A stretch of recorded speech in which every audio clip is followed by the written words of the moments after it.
It seems to be raining everywhere at the moment. It certainly has been raining a lot here in Berlin, and when it's raining, for the Indian in me, this kind of weather calls for some pakoras and chai. So today, in the spirit of seasonal eating, we want to show you a desi monsoon favorite, pakoras. Pakoras are fritters that are batter fried in gram flour or besan batter. You can make pakoras out of almost anything, but today we'll be showing you a few of our favorite vegetable pakoras, starting with broccoli. We're prepping the broccoli by cutting it in bite sized florets that look a little something like this. Cauliflower is probably a more popular vegetable to make these with, but we actually prefer the version with broccoli. The next variant we're making is aloo pakoras, for which we need to thinly slice a medium sized potato. We're leaving the skin on, but you can peel it as well if you like. And for our third variety, we need a medium sized aubergine that we're going to thinly slice as we did the potatoes. Now, before frying the aubergines and potatoes, we want to remove all the excess moisture from the vegetables so that our pakoras stay crisp and don't get soggy. For that, we're going to lay our vegetables out on a kitchen towel, sprinkle them with salt, and then press firmly to blot the excess moisture out. Once you're done, repeat the same procedure with the potatoes as well. So that means spread the potatoes out, sprinkle them with salt, which not only helps season the vegetables, but also draw out their moisture. Wait a few minutes to let the salt do its magic, and then press firmly with a towel to blot or remove the moisture from the vegetables. Enough with the vegetable prep for the moment. It's time to prepare the pakora batter. We're going to start by adding 250 grams or 2 cups of besan to a large bowl. Besan, also known as gram flour, is different from chickpea flour, and you should easily be able to find some in an Indian store around you. Next goes in 1/4 cup or 50 grams of rice flour, half a teaspoon of carom seeds or ajwain, half a teaspoon of red chili powder, a teaspoon of salt to taste, as well as a few pinches of hing or asafoetida. To fluff up the batter a little bit, we're also going to add in 1/4 of a teaspoon of baking soda and whisk everything together to combine. Once all the dry ingredients are whisked together, add in 1 cup or 250 milliliters of water. Now mix everything together really well to form a smooth and lump-free batter. Our batter has now come together and it's lump-free and glossy. However, it's still a little too thick, so we're going to add a couple more tablespoons of water till we have the right consistency. In this case, we're going for a smooth pancake batter-like thickness so that the batter evenly coats the vegetables. To test this, you can also dip a spoon into the batter to see how well it coats. Now that our batter is ready, we're ready to fry the pakoras.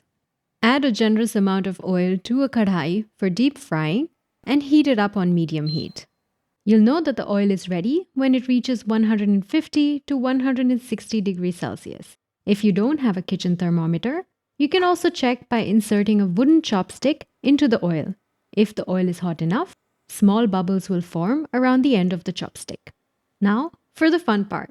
Let's start by making bengan or aubergine pakoras. Dip the sliced vegetables in the batter to get an even coat all around, and then carefully add them to the hot oil.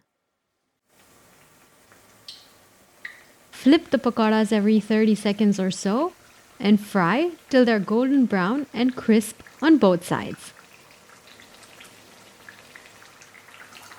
Once they're ready, take them out on a plate lined with a kitchen towel. Now, if you're like me, you wouldn't be able to wait to try them out. After all, taste testing is an important part of cooking, isn't it? You have to try things as you go. Jokes aside, this is actually a good point to test the seasoning of the batter. I decided to add a little bit more salt and also realized that I completely forgot to add kasuri methi, which is an ingredient my mother swears by adding to her pakoras. So I added in 1 tablespoon of kasuri methi at this point as well. Now that we're happy with the batter, we're going to repeat the same process with the rest of the aubergine, the potato slices, as well as the broccoli florets. So you'll find yourself in a dip, fry, rinse, repeat kind of situation. If you've been enjoying this video, please give it a like. And don't forget to hit the subscribe button if you want to see what we've got in store for you for the next episode of the snack series. Alright, so now that you know how to make vegetable pakoras out of almost anything, we're going to show you how to make one last variant.